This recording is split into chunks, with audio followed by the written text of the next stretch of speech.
Well, hello, Viking fans, and welcome to this week's edition of Viking Talk with Coach Josh Morgan. I'm Brandon Davis, and with us, as always, Warren Central head football coach Josh Morgan. Coach, great to see you again. You too, Brad. Coach, it's like a roller coaster. All right, Pearl game, we're down in the valley now, or down in the Peak Valley, and then this week we're back up on a high after a 42-7 victory last Friday night over a crosstown rival Vicksburg. After coming over off that Pearl loss, what does this win mean for the program? Well, it gets us back going, and it gives us a little momentum. And again, wins are hard to come by, and anytime you can do that, and especially in a big game like that, and get back going in the right direction and some success, and it's a good thing. And really proud of not only our players but our coaches, and of responding the way we did. And man, we had a great crowd. It was great to see, and so everybody, played their part and got behind us, and really had a good night.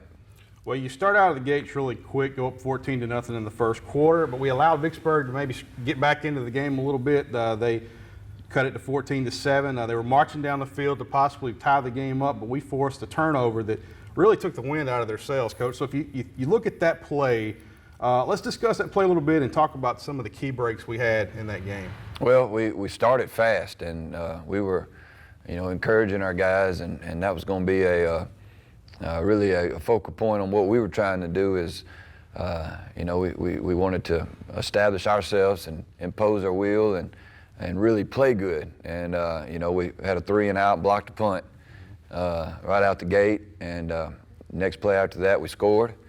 And then, we came back and stopped them again, and got good field position and took it in and scored. And, from then on, I really felt like, we were able to control the game, and just a lot of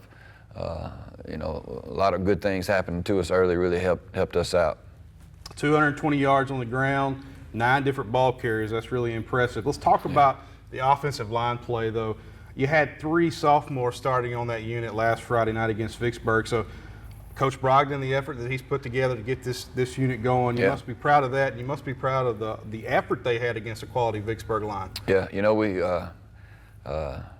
again 3 weeks in, so it's still a lot of coaching going on, a lot of learning going on, and as you mentioned, Coach Brogdon's done a good job of being patient with them, but also having that urgency that we got to get to a certain point and got to get there quick. And I thought we played better. You still can be much better, and still going to be better.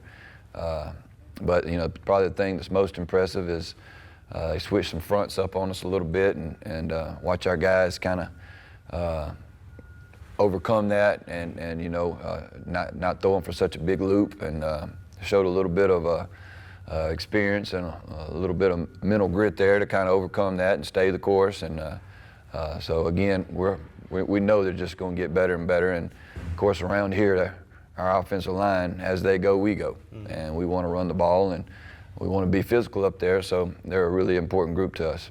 Well, an excellent showing by the defense as well. Forced 4 turnovers. You held Vicksburg running back Sed Phillips to only 62 yards on the night. A vast improvement from the week before. So how were you able to turn it around with that unit? I had a good week of practice.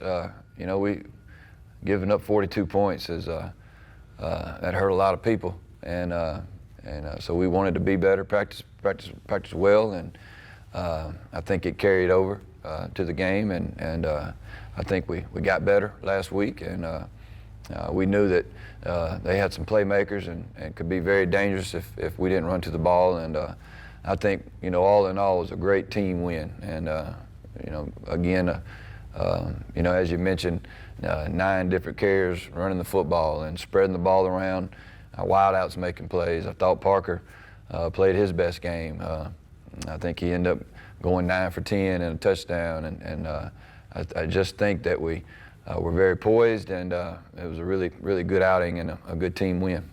Well, this sophomore class is already showing to be an excellent group, Coach. Yeah. And we had some Friday night continue to play. Javion Mims, Antonio Thompson, offensive side of the ball. But we look at the defensive side, safety Jason Williams. Seems like this is going to be a name that we need to learn. This young man had a outstanding performance. Talk about that. Well, you're right.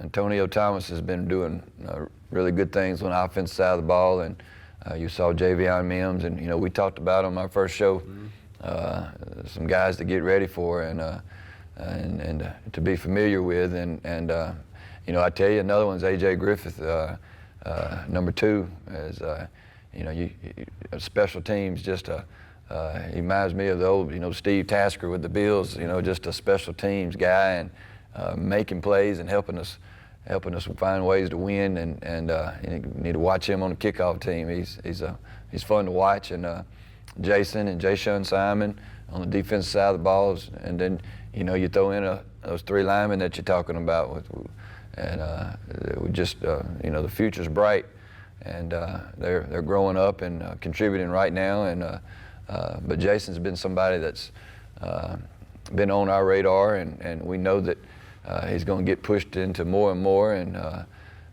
he's going to be a really good player. Well, the defensive coaching staff at Vicksburg, I thought they did a nice job of making some adjustments to our running game in the first half, but we countered by opening up our passing game. You talked a little bit about Parker Kivett a second ago, but discuss his performance and maybe if this was a breakout that he had against Vicksburg. Well, I think the biggest thing was, being poised and just running the offense and making sure that we're taking care of the ball on every single play. Whether it's a handoff or a read or putting the ball in the air. We did not do a good job of that the previous week, and that was another big aspect that we worked on, and Coach Rob and our offensive staff, and I think he did a good job of that. And again, we can't get too ahead of ourselves. This is one night, one game, and but it's definitely something to show the growth and to build on. And our biggest things is we can't make the same mistakes. We got to learn from them and get better from them and be better for what's in front of us. Well, this is Viking Talk. We're visiting with Coach Josh Morgan. Coach, this week we packed the buses up. We're going to head east to Brandon to take on the Brandon Bulldogs. What should we expect from Coach Peterson and the Bulldogs? Oh, they've been ranked at the top and still at the top, and one of the favorites for our classification this year, and rightfully so. That starts with their quarterback. He's a really good player, coach's kid, really smart, athletic, got a great arm, and it starts with him. He's got some really good playmakers around him, and then on defense they've got a really stout defense and really good players. And for many years they've been one of those exotic defenses where it's really hard to tell where they're coming from and alignment and different things like that. But they're an attack defense, and so again, it's going to be a big challenge for us. Well, Coach, you look at this as another top 10 matchup, and I think we've had a couple of those already this season. So, Yeah. From a coaching standpoint, though, I would imagine that you're satisfied to schedule this way because it really shows you where your team's at heading into the division play. Yeah, I mean these are the teams, and of course our district. It's no sense of running from it or hiding from it, and there won't be any sense of false reality one way or the other.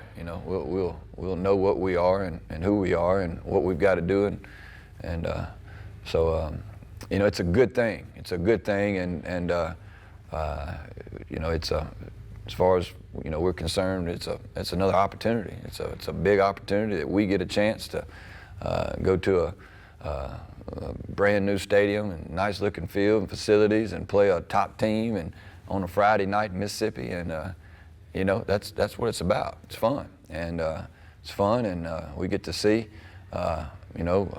improvement hopefully on our end, and get to see us battle one of the top teams, and I'm very excited about seeing how far we've progressed.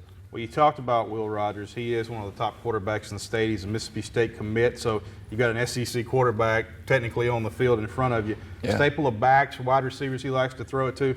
Obviously, you need a strong showing from the secondary, Coach, but let's talk about the effort that we need out of our front seven, especially the defensive line against this quarterback. Well, it's That's right. I mean, it will have to be a team-oriented deal, and it's a it's a fine line though. We can't allow him to sit back there and be clean all night, but at the same time we got to be smart how we attack him, because again, anytime you're blitzing, you're pulling somebody out of coverage, and quarterback's been playing for 3 years, and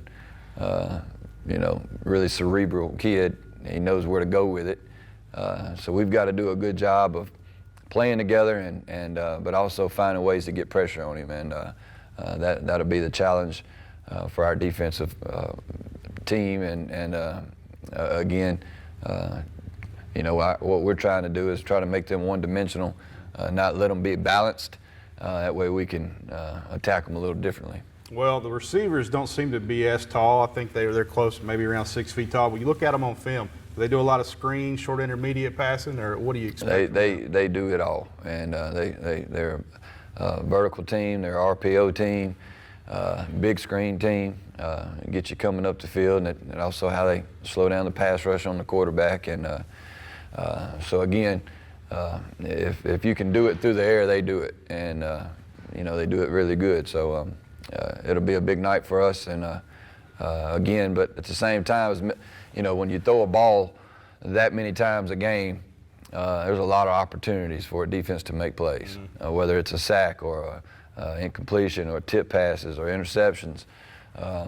So again, opportunity, and so we've got to be playmakers on the back end. Well, there's a reason they're a top 5 team in the state. They're 2-1 after 3 weeks. They've played Starkville, Clinton, and Madison Central, all that's within our district. So they're playing 6-2A. It's insane. But that's right. Their defense is giving up around 17 points a game. That may be a little bit misleading based on the quality of opponents they've had. That's right. But discuss that defense, and what do they do that makes could make our offense difficult to move the ball? Well, like you said, they've played 3 really good teams, and they're sitting 2-1, and so they're going to be up front, and in that linebacker position.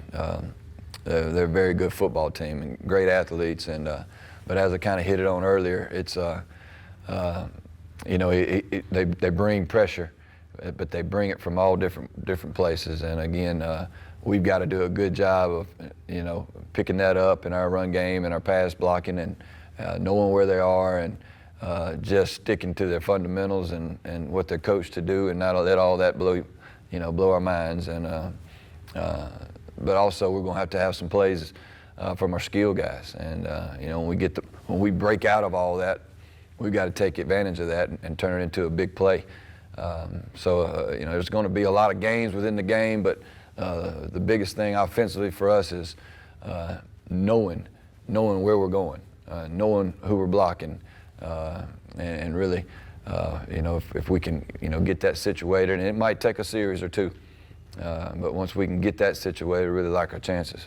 Well, talking about our skill guys, great effort from our receiving core last week, especially senior DeMond Patton. He had some pretty big catches to move the chains. What do you hope to see out of him this week against that secondary? Well, he's our guy, and he's our go-to guy. And when people start doing like Vicksburg tried to do and put everybody in the box and just man up, we've got to have an answer. And he's our answer. And so he's worked really hard. He's practiced really hard. He's really done a good job being a good leader.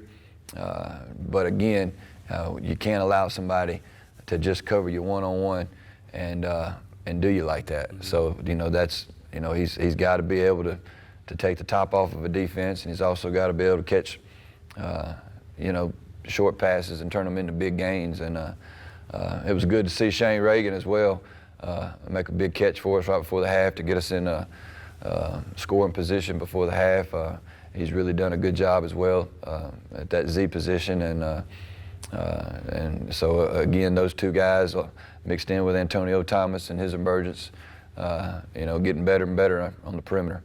Well, one of the negatives about our season, Coach, is it always goes way too fast. Yeah. It's hard to believe, but we are heading into the last non-division game before we get into the body of division play. It seemed like we started yesterday. Yep. Obviously, you want to win this game. That's the goal, is to win the game. But What are some of the other goals that you're looking for as you finish this game and head to the bye week? Well, the goal of ours, and really when you look at it, your 9-district schedule, you're trying to find that identity. What do we do best? And the biggest thing is, as far as us and Brandon goes, I want to see us compete. I want to see us give ourselves a chance to win.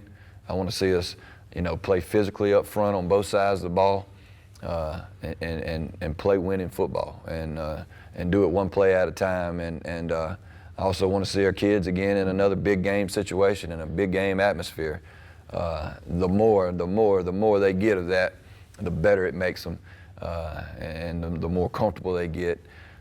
So this is a good deal for us, and we have to respond the right way. And I'm anxious to see how we respond. And it's like I said, it's a really big opportunity and on multiple sets. Well, Coach, a couple of guys were on crutches after the game. Jerry Stovall, William Chris, both were hobbling around after the game. Are they going to be available this week, and what do it look like from an injury standpoint? Well, we've getting bumps and bruises, and that's a part of it. And coaches do a good job of trying to develop that depth, and I don't look for either one of those two to play. Spraining ankles and just again trying to get ourselves ready to go, and we got Marvin Freeman back, which is a big help in that secondary, and so it's still got a couple guys out as far as Q and JT and those guys up front, and hopefully they can be back somewhere in their district to help us make that push.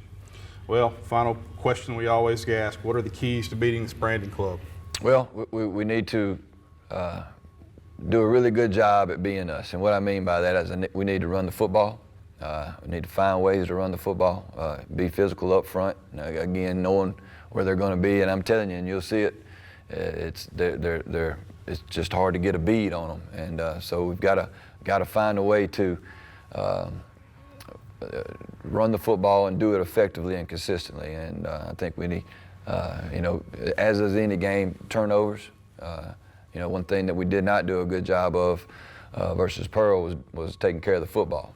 Things that we did very good against Holmes and Vicksburg were we took care of the football. And you have to, we can't be our own worst enemy, and we've got to play winning football. And then the tail is going to be defense. We're going to have to slow them down, keep us in the game, create turnovers, make big plays there, and really get after the quarterback. So a lot going on,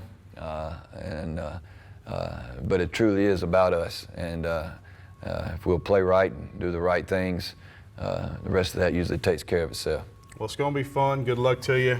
Thank you. I'll be in the booth calling the game on the radio, so I'll talk good about you. Don't worry. Well, please do. Yeah. Well, we want to thank you guys for joining us last Friday night. A huge crowd. I mean, yes. the stadium was packed, so that's great to see. It's great for these kids, great for these coaches. They put in a lot of time and effort that you guys don't know about, so I know they appreciate it. I know Coach Josh really appreciates you being here. This Friday night, we will be over at Brandon, as we've said. Multiple opportunities. You can come see us in person. You can listen to us on the radio, V105.5, or you could follow along on our live cast feed. Either way, we'd love to have you, and we're thankful for all that you do. Next week's going to be a bye week. There won't be a coach's show. We will see you in 2 weeks when we open up division play going to Germantown. It'll be a new wrinkle, new team that we're playing. Yeah. But at any rate, we thank you again for your support. That's going to do it for this week's show. For Coach Josh Morgan, I'm Brandon Davis. We'll see you in 2 weeks, but until then, rise up, Vikings.